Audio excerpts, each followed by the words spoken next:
হঠাৎ এনেকৈ কিয় দৌৰা দৌৰি লাগিলে ফাৰ্ষ্টৰ পৰা বুজাই আছো হেল্ল' ৰাইজ কি খবৰ বলক আজি ভিডিঅ'টো ষ্টাৰ্ট কৰোঁ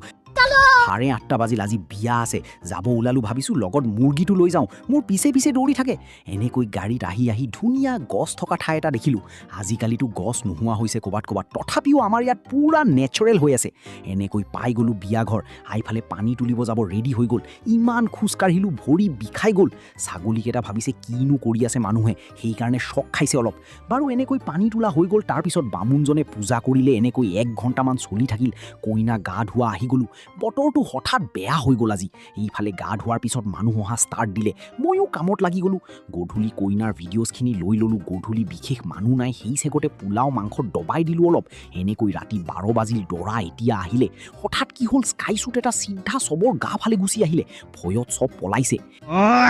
এনেকৈ বিয়া আৰম্ভ হৈ গ'ল দৰা কইনা ভিতৰত লৈ আহিলে তাৰপিছত বিদায় হৈ গ'ল ঘৰ অহা টাইমত শৰ্মা দাদাই মুতি দিলে গাড়ীৰ আগত সেইকাৰণে অহা টাইমত পুৰা বৰষুণ মাৰিলে নুমুতিলে নাহিল হৈ চাগে বাৰু আজিলৈ বাই বাই